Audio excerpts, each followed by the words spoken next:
The Predatory Logic of the State by Agustin Topci. Governance, understood as a set of mechanisms aimed at coordinating social life and regulating conflict, has been a constant feature of human existence from the moment people find themselves living in proximity to one another. Far from being an abstract category, it is a tool for peace and prosperity. It does not follow, however, that political centralization, so prevalent today, is inherent to every form of governance. Political centralization is not new. The state, however, is. The state as an institution does not represent a continuation of earlier forms of political organization, but a new historical form that emerged from a series of ideological transformations in Europe beginning in the 16th century. Reflection on the state typically focuses on its capacity for coercion, but what is truly problematic, and what explains that capacity, is its institutional autonomy. The claim to constitute itself as the ultimate source of law without recognizing any authority superior to itself. This quality is not confined to the legal domain. Through the production of law, it expands gradually into the rest of society, eroding every institution in its path, whether property, money, the family, the church, or education. The supposed continuity of the state. Before any consideration of the state, it is essential to distinguish two senses of the term. In its generic use, state designates any form of organized political community. In that sense, one speaks of the Greek, Roman, or feudal state. In its specific use, it designates a particular historical form of political community with characteristics that make it irreducible to any earlier form.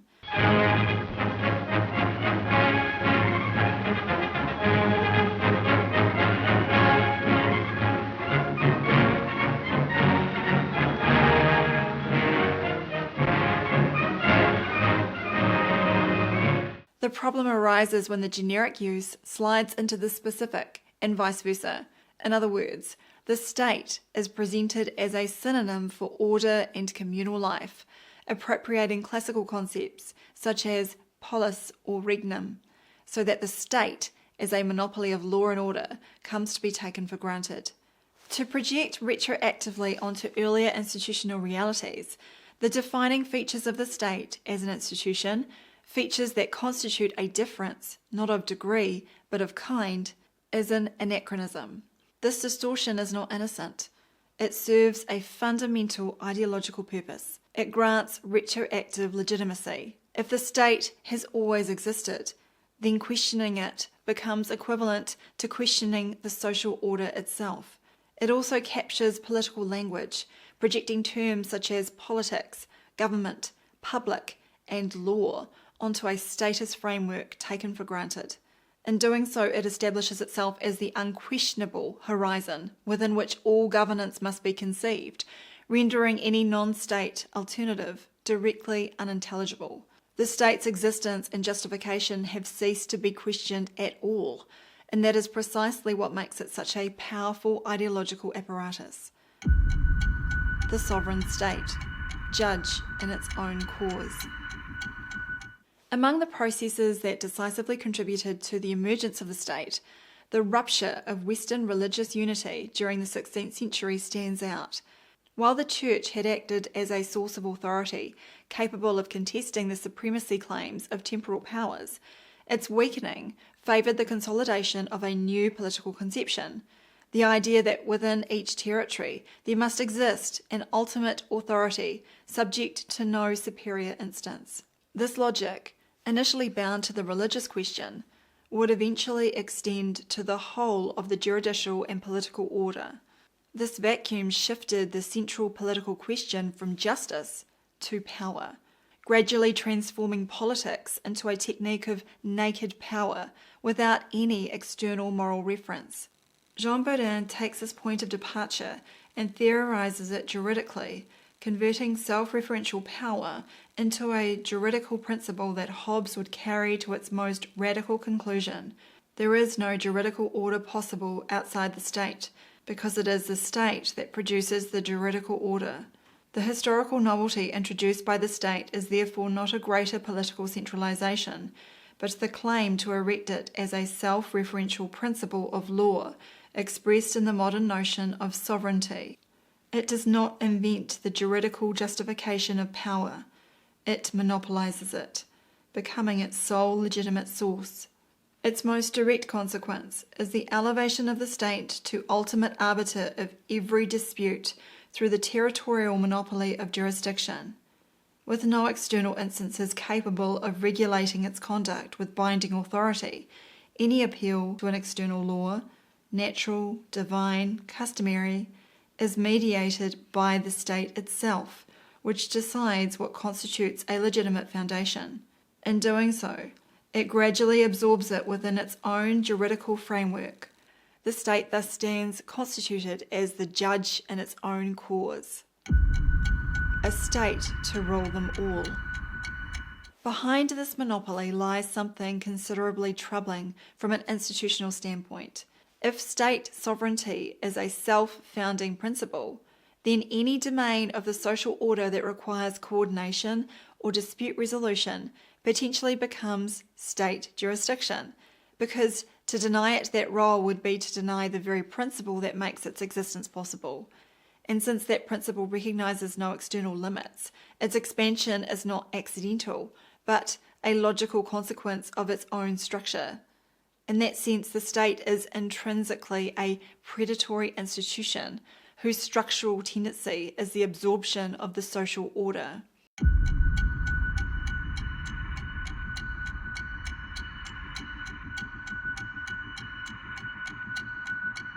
This brings us to the heart of the matter. The monopoly of jurisdiction cannot coexist with intermediate forms of authority. It does not matter whether we are speaking of law, education, property, money, banking, healthcare, the church, insurance, the family, security, marriage, social welfare, guilds, arbitration, or militias. All of them will eventually clash with the state, and its solution is total or partial absorption. Absorption is total when the intermediate institution poses a latent threat to the state's survival, as is the case with the production of law, and partial when the state needs only to have the final word to retain its status, as with education. Even when private, the state ensures its oversight. Modern history in this sense is nothing more than the progressive record of that transfer of authority from the various forms of community toward the state, or what amounts to the same thing, the transition from an order that was more or less organic to one fully founded on coercion, in which any alternative that emerges will be labelled illegal, a vehicle for foreign interests, terrorism, or extremist sects. Every absorption has its justification: the common good, national security, the protection of the weakest. This is not to say that the past was free of problems relating to political authority, but there is a contrast worth noting.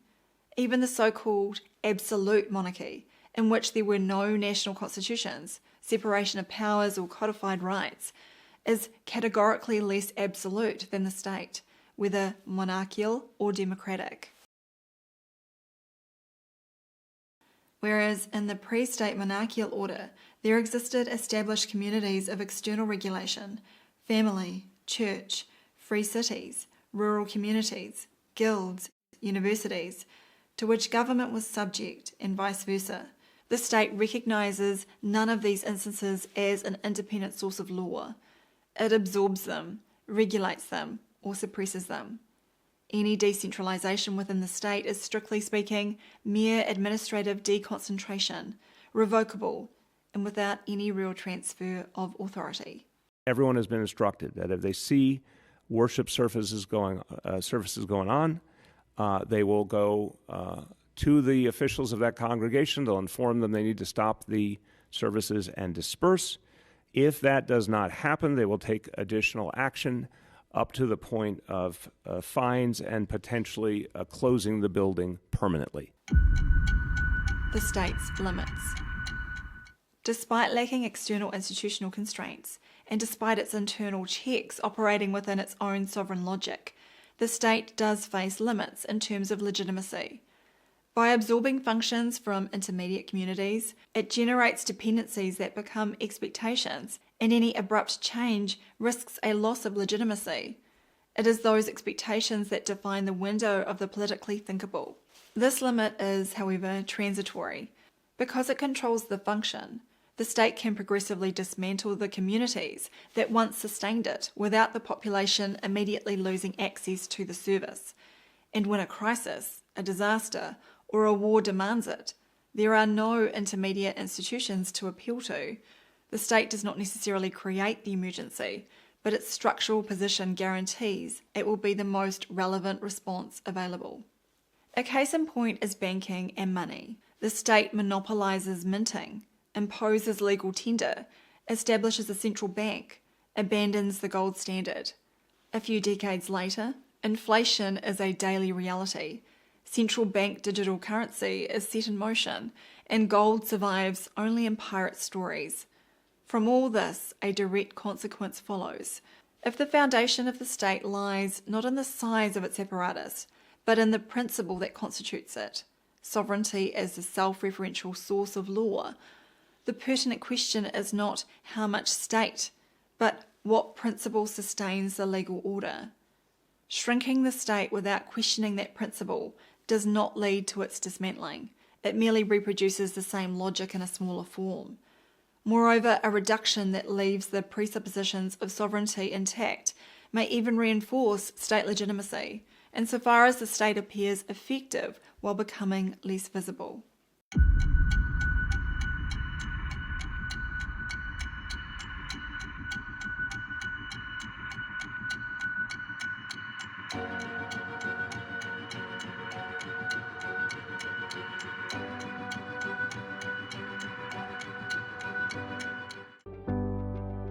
If you enjoyed this video, please visit supportdrsam.com.